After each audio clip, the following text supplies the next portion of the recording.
अस्सलामुअलैकुम रहमतुल्लाहि वबरकातुहू। प्यारे बच्चों, कैसे हैं आप सब? उम्मीद है आप सब ईमान और सेहत की बेहतरीन हालतों में होंगे। आज हम पढ़ेंगे थ्रस्टी क्रो यानी प्यासा कौवा। एक कौवा प्यासा था, जग में थोड़ा पानी था।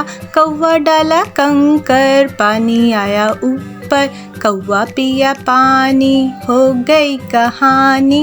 होशियार कौवे की हो गई कहानी। एक कौवा प्यासा था, जग में थोड़ा पानी था। कौवा डाला कंकर, पानी आया ऊपर। कौवा पिया पानी, हो गई कहानी।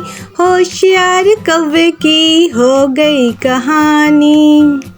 प्यारे बच्चों, एक दिन बहुत गर्मी थी। इंसान और परिंदे सब उस गर्मी से परेशान थे। इतने में एक कौवे को प्यास लगी। वो प्यास से बेहाल हो गया।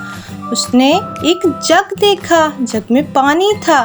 कौवे ने उसके अंदर कुछ कंकड़ डाले। कंकड़ डालने से पानी जग में ऊपर आ गया।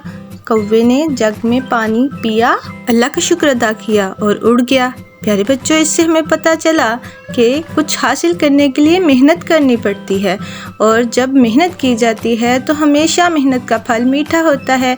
अगर आपको ये स्टोरी पसंद आई हो तो आपने मेरे चैनल को लाइक, सब्सक्राइब और शेयर करना है।